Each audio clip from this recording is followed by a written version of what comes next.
Hello,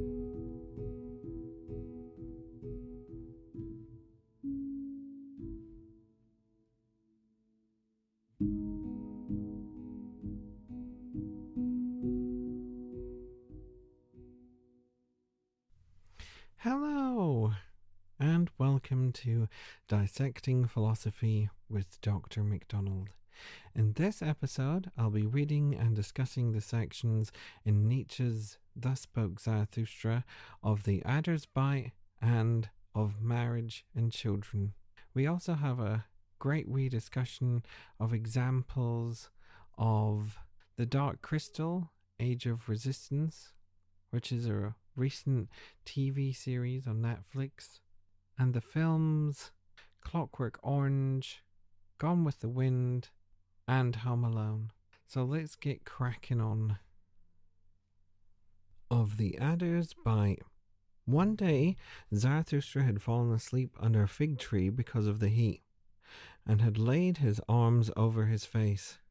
An adder came along and bit him in the neck, so that Zarathustra cried out with pain. When he had taken his arm from his face, he regarded the snake.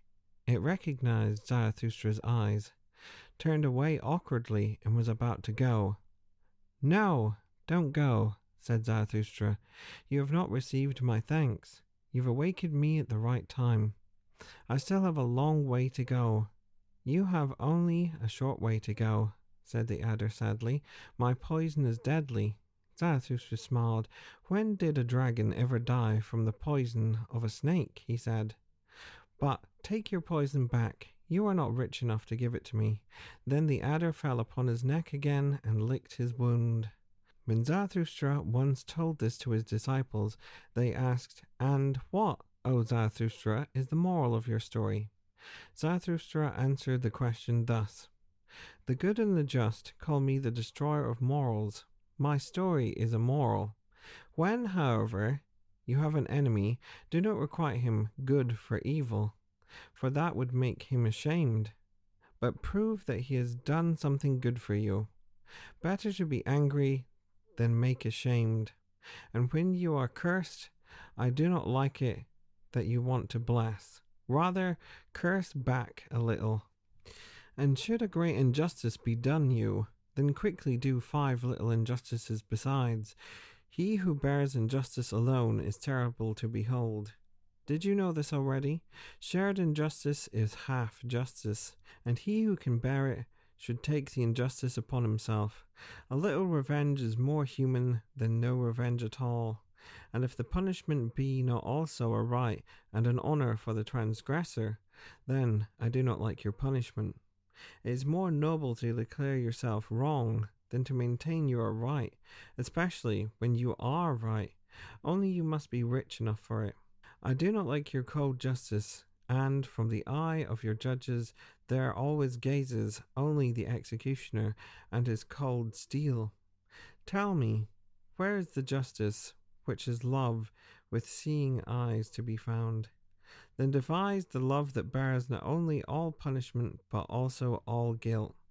Then devise the justice that acquits everyone except the judges. Will you learn this too? To him who wants to be just from the very heart, even a lie becomes philanthropy. But how could I be just from the very heart? How can I give everyone what is his? Let this suffice me. I give everyone what is mine. Finally, my brothers, guard yourselves against doing wrong to any hermit. How could a hermit forget? How could he requite? A hermit is like a deep well. It is easy to throw a stone into it, but if it sink to the bottom, tell me who shall fetch it out again. Guard yourselves against offending the hermit, but if you have done so, well then, kill him as well." Thus spoke Zarathustra. So this is an interesting section in which we have ultimately Zarathustra being very respectful of the snake that's bitten him with the poison.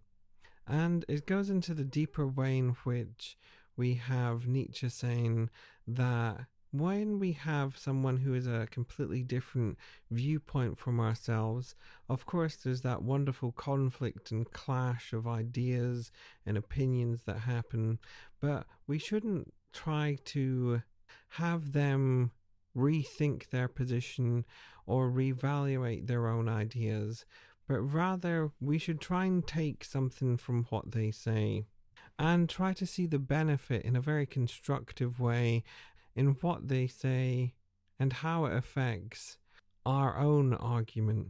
Is that wee line there, prove that he has done something good to you.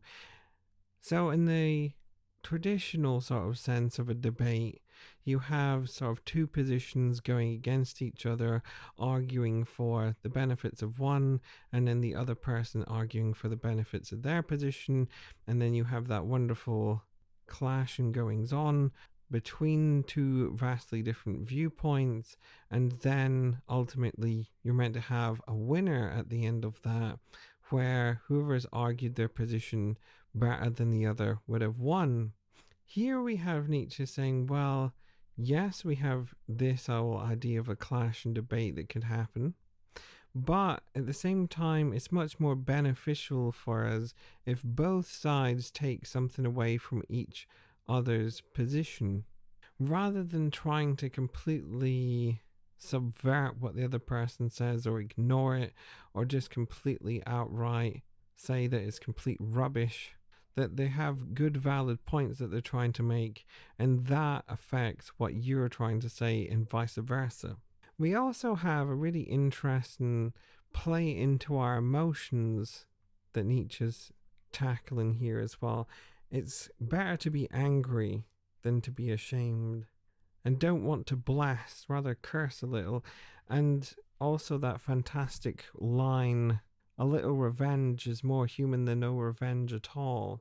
So we have that wonderful sense in which we have just our basic humanity and our basic emotional reactions to things are something that's positive for us, and we shouldn't try to subvert them in any way or become passive and subdued, and rather getting angry itself is a very positive thing.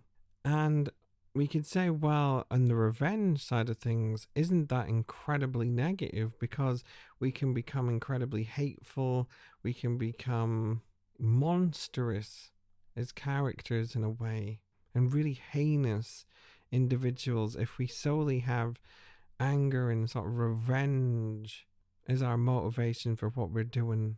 And of course, that is one way in which everything could go down the road of, but that's not really what Nietzsche is trying to get at here.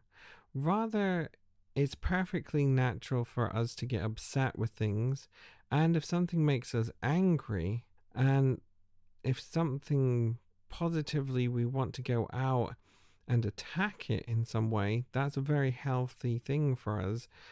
And the negative would be to become completely passive in that given situation.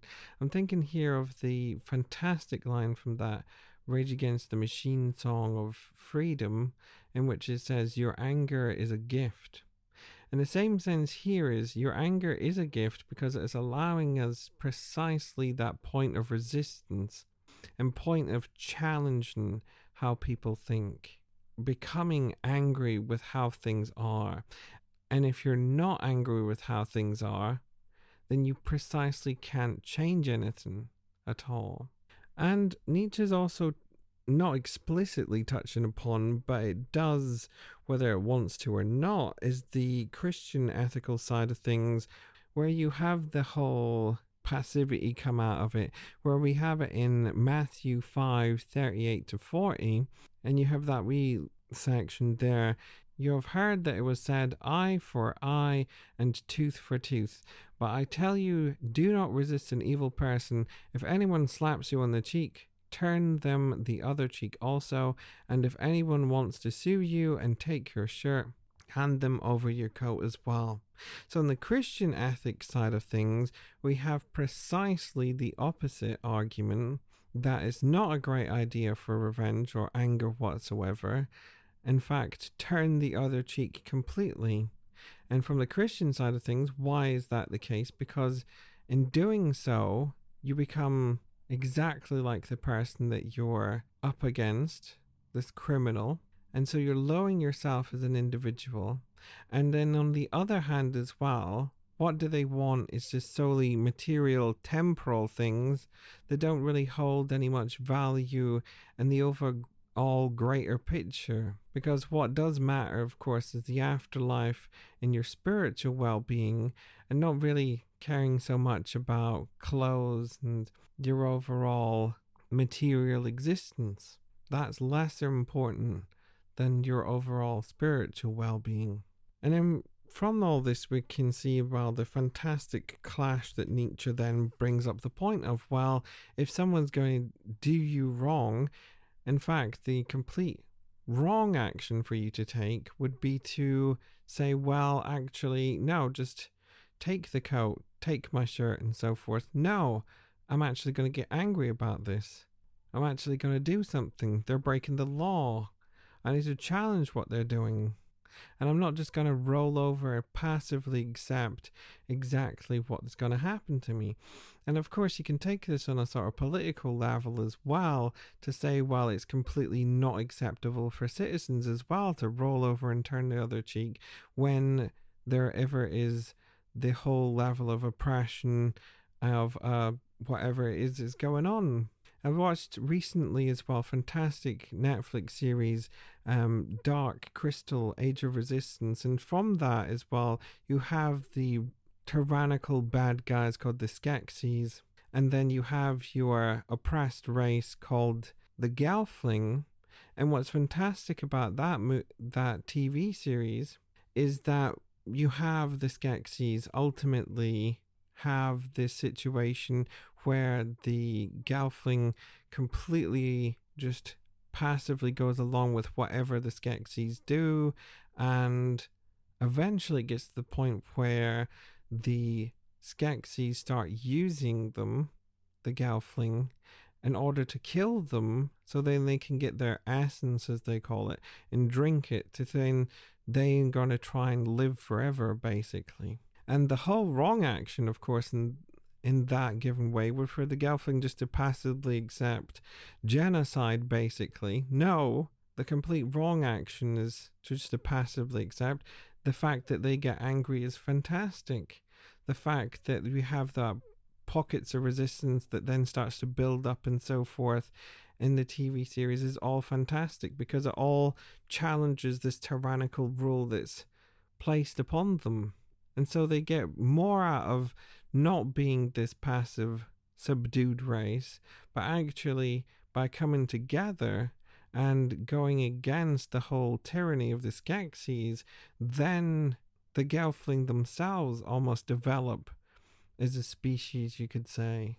Where would that room for development be if all what we did was just passively accept everything all the time? And then we also have the criticism of judgment itself and upholding a certain ethical principles and ethical values as untouchable and will be used as a means of punishment for everyone. And we have basically Nietzsche being highly critical of that. I do not like your cold justice, and from the eye of your judges there always gazes only the executioner, and his cold steel devise the justice that acquits everyone except the judges. And also the line, will you learn this too? To him who wants to be just from the very heart, even a lie becomes philanthropy. So again, we're having criticism of the sort of Christian ethics way of doing things, in which we have upheld the Christian values and ideals, and we have basically them go out and every single little thing a person does, then that has to go into a means of philanthropy. Basically, we're going to use these values and ethical principles and ideals all for a way for betterment of other people. And whenever we see a chance to do that, then it's going to be a fantastic way for people to learn about how to do things correctly, what's beneficial for them. And at the same time, we have no room for argument, which this has sort of popped up again in previous sections, in the sense of once you uphold the certain values and principles as absolute, then you don't allow for any criticism, any challenge to a specific model or ideals whatsoever. And then that's precisely what happens in the Christian model. There's no way in which the other person from the other side can then say, wait a minute, well, I don't agree with this because. And we also had that in the section of loving one's neighbor as well, where we had specifically the whole idea of loving one's neighbor and doing good for another person in a very selfless manner. But the problem with that, of course, is that the person receiving help doesn't have the critical discussion and debate whatsoever, and they've got to passively and subdued as well in how they receive the help, because only the Christian model is the best model, is only because the Christian model is always going to upheld as the best model, the best ideals, the best values, and the best way for somebody to live. There can't be any challenge to that. And that's precisely what Nietzsche is saying here, that we have to go back into the whole challenge into the judges themselves, be critical of those people who think they're untouchable, and the very people who bring out sentences, bring out executions and so forth for people. We should be equally as critical about those people as we are about people themselves committing the actions. And a fantastic movie that illustrates this point is A Clockwork Orange from 1971, directed by Stanley Kubrick, and with an absolutely fantastic performance of the main character called Alex by Malcolm McDowell. Very much a cult classic film as well. The brief synopsis of the plot, which is incredibly brief, from imdb.com, is: in the future, a sadistic gang leader is imprisoned and volunteers for a conduct aversion experiment, but it doesn't go as planned. So what happens in the movie is, well, you have Alex, played by Malcolm McDowell, who has his own little gang of hoodlums in the movie, and then they ultimately commit absolutely heinous actions and so forth. And at one point in the movie as well, they go into an old lady's sort of mansion house, and then Alex accidentally kills this old lady, and then the cops come and arrest him, and he goes to prison. And then once he's in prison as well, he tries to better himself through reading the Bible and so on, but it's all sort of in the terms of just wanting to lessen your prison sentence and to get out earlier. I don't really think there's really the whole idea of him wanting to genuinely become a better person there. And then he hears about this specific experiment they're going to do, and if you take it, then you get automatically out of prison. So he jumps and leaps on the opportunity to do that. And this prison experiment is really quite heinous as well, in which Alex has these mechanism and device over his face so he can't close his eyes for all these different images and so forth what goes on. And the whole purpose of the experiment is ultimately to brainwash him in order to find any violence completely repulsive, and he gets the whole feeling of being sick at the same time through seeing any sort of violent acts. And there's a point when he gets out, of course, after having received this treatment, where he's basically just very subdued, very passive, and completely taken advantage of by other people, because he is allowed to be completely beaten up and is almost being in that very nauseous state where he's being beaten up as well and wants to be sick. And so we have a fantastic movie as well, in which it illustrates precisely the problem of the judges themselves, and precisely the whole problem of the ethical model upholding things for the greater good and doing things in the sense of meant to be the best for everyone. But is that the case? No. Why not? Because ultimately his own humanity is completely stripped out of him.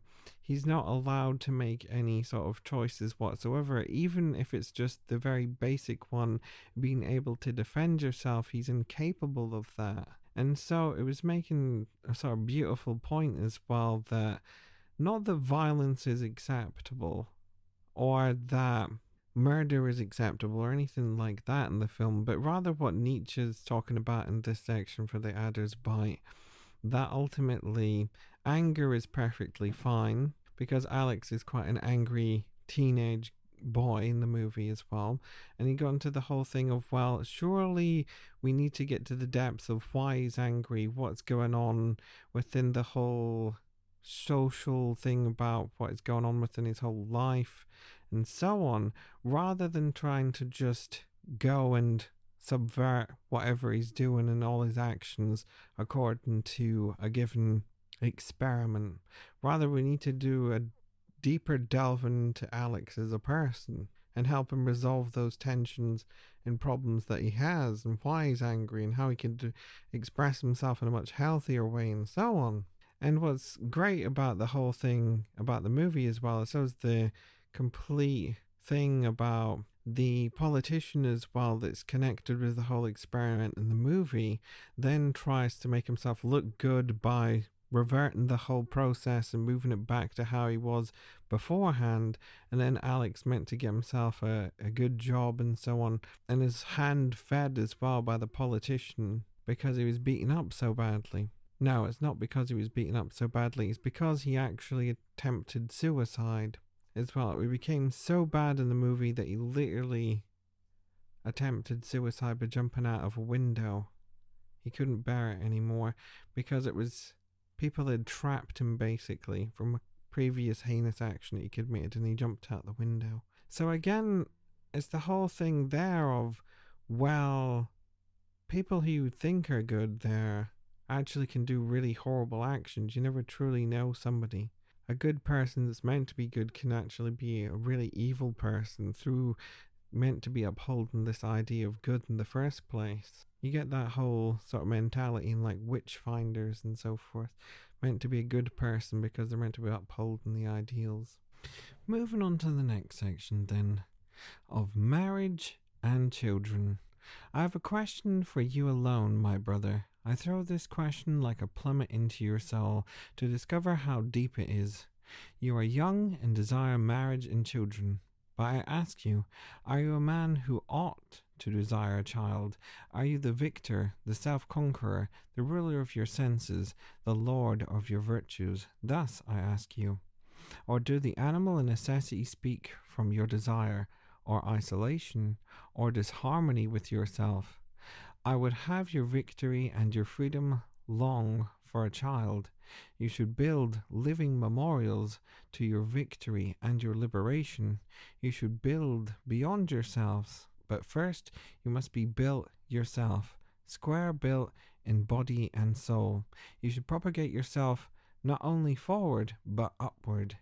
May the garden of marriage help you to do it. You should create a higher body, a first motion, a self-propelling wheel. You should create a creator.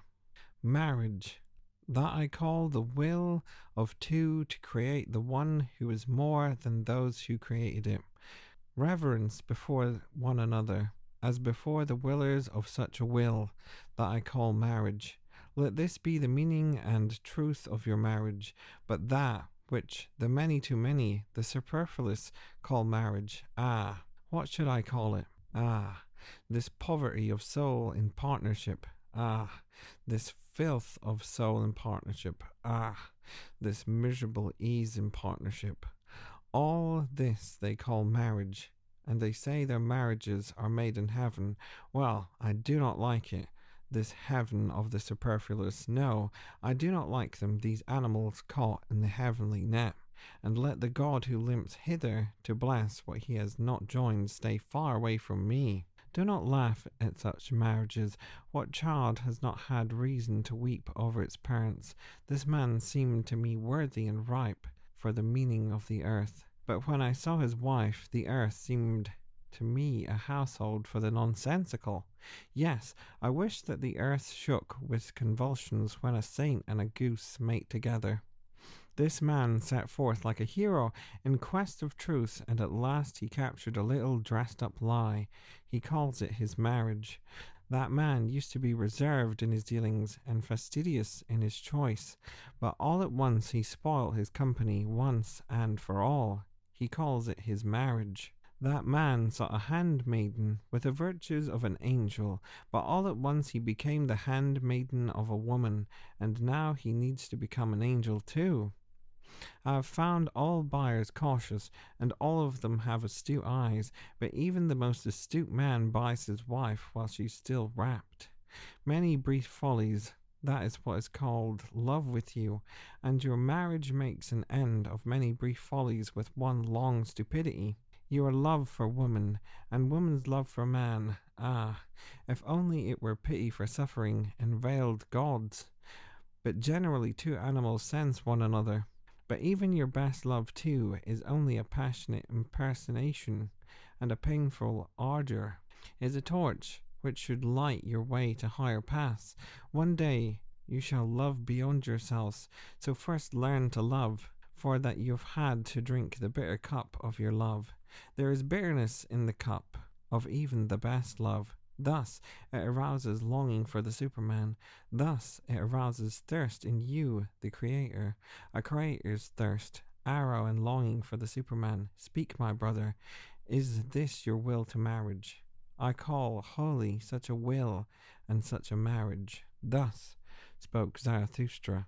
So it's an interesting section in which we have Nietzsche initially dealing with an individual and their psychology. The moment when we enter into a relationship with another person and want marriage, and what does that mean? And then we also have very brief mentions of children and what exactly should we expect out of children. So first, before we get into any relationship, he says we have to be square built. That is to say, we have to have our own individuality, our own set of beliefs, our own convictions about things. And once we're square built as a person, he says, then we can enter into a relationship with another person. And it folds back into the previous section of friendship. What does that mean? That we're going to have a fantastic goings on between two people, that they're going to bring out the best in each other and be there to support each other when we need them as well.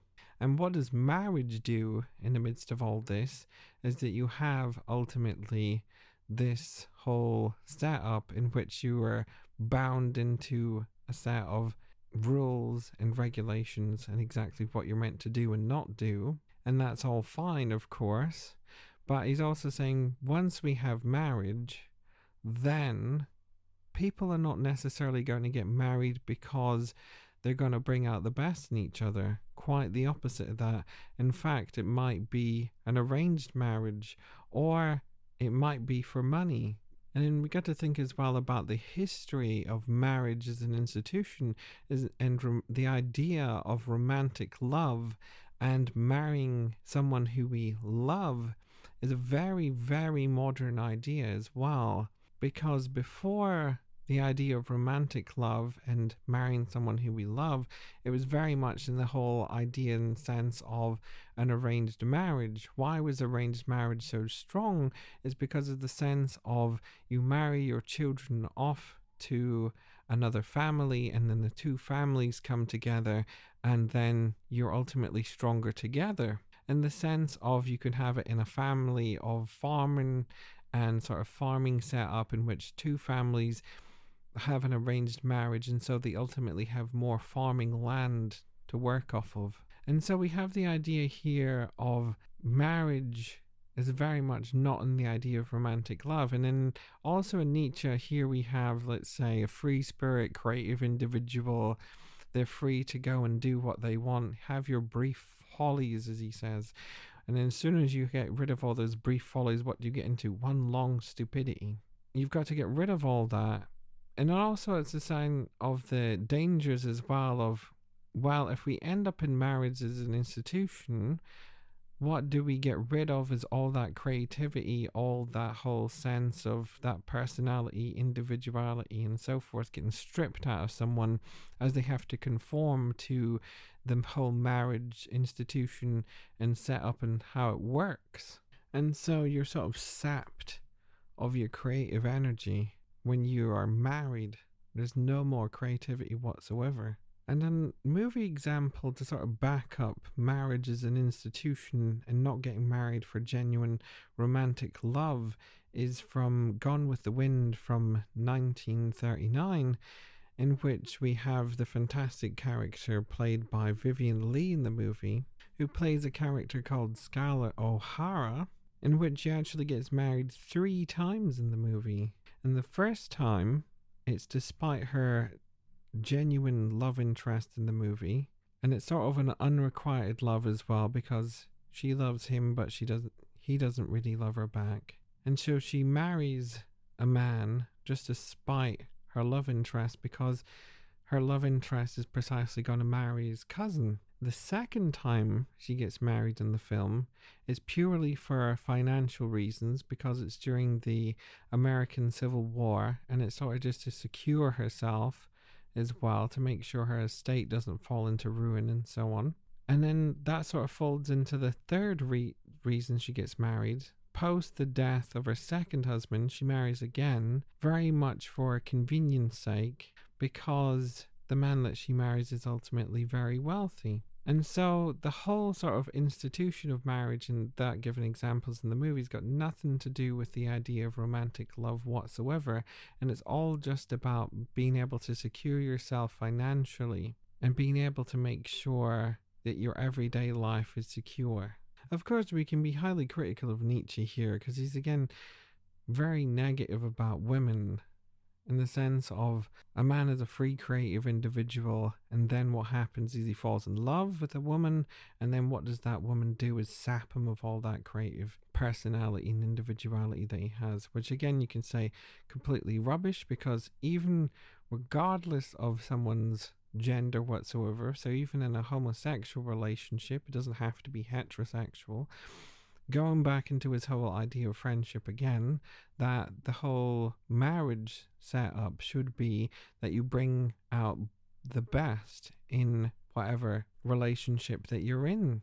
So you should help bring out and inspire and encourage whatever it is field that the partner is in, and likewise they'll do the same for you and encourage you to do so. And it shouldn't be a setup in which you have a complete sort of adherence to and subdued, and your whole ideas of sort of just obeying and being, horrible phrase, the good little woman, let's say, to the man, and just going about whatever he says about doing things. Quite the contrast to that. And then also we have very briefly as well how children are brought into this whole situation as well. Why do people come together in the first place? Because they want to have children, and ultimately what the children have is the whole setup and the relationship between their parents, of course. And we have that line, do not laugh at such marriages, what child has not reason to weep over its parents, in the sense of a child can precisely see the ways in which social norms, cultural norms, everyday life all impinge upon their parents, and their whole way about going things, that then has an effect upon also the children as well, in which the children have got to then conform to exactly what their parents say and expect of them. And we get the whole idea of sort of the overbearing parents smothering their children in sort of cotton wool, never allowing them to do anything without their say-so, never allowing them to have their own sort of personality or creative freedom or independence in any sort of way. And from all this, you can see, well, precisely the opposite is more of what Nietzsche's trying to go for here, is that we have to allow for that creativity and independence of children to emerge here. And what they don't want is to have that same situation that the parents do, in which you have to be more rigidly set into the overall social structure and culture and so forth, where your own independence is completely determined by everybody else. In fact, quite the opposite of that. Children should be encouraged in creativity and independence. And a great movie to sort of back that up a wee bit is the movie Home Alone from 1990, in which you have Macaulay Culkin's character, Kevin McAllister, who's accidentally left at home alone whilst his parents go on a family holiday to Paris. And the whole point of the movie is, of course, to sort of reaffirm family values and reaffirm the importance of family and the importance of family to Kevin himself as a character. However, there's that fantastic moment when he first realizes that his parents are not in the house whatsoever, and he absolutely adores it and jumps on his parents' bed and has a great time.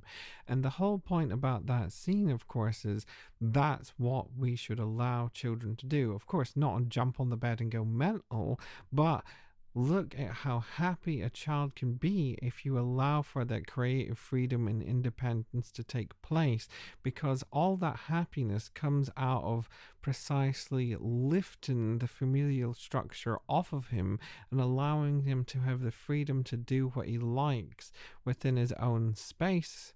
And of course, he doesn't go completely chaotic about things. He doesn't draw on the walls and do all sorts of other horrible stuff. He actually does really quite nice things to do, like does the washing, overcomes his own fear of the basement being dark, and so on. And what we don't want is the whole idea of a child being wrapped up in cotton wool, and we want them much more to be happy, creative individuals. And it sort of folds back into a nice sort of idea of why does teenage rebellion occur? And the whole idea of rebelling against your parents as teenagers is precisely in the same sense of that's the time when we become more like Kevin McAllister, Macaulay Culkin's character, but we then want to start to develop our own personality and our own individuality, and we can't do that within the space of our own parents and what's been imposed upon us through the familial structure. In some way, in order for us to become individuals, we have to start to challenge and criticize and be more in a critical thinking sort of way about the very structures that's imposed upon us as individuals, in an all very healthy, constructive way, of course, not to just do it in the sense of I don't need it, turn your back on it in a very punk rock sort of way and so on, but to engage it. Why does it exist? Why do I have to think that way? Why do I have to do this like this? And to all go into a lovely way and to start build ourselves as individuals. And then that then has, of course, a fantastic positive way in which we have the whole sense of childhood itself enabling us to become our own individual, different from how someone else might determine who we are as people and the expectations. Rather, we should be free to determine who exactly we're going to become and what exactly we're going to do as people.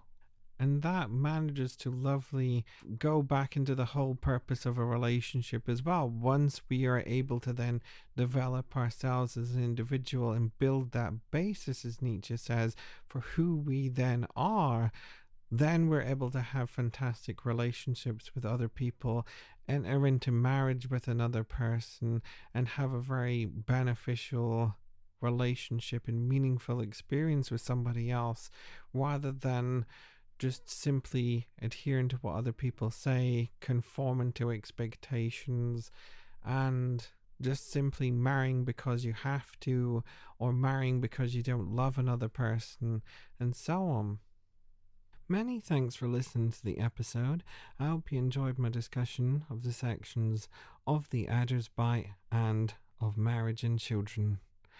Feel free to drop me an email at my address, dissectingphilosophy@gmail.com. I can be also found on Twitter at @IamARubberman. Many thanks for listening, and I hope you'll join me next time.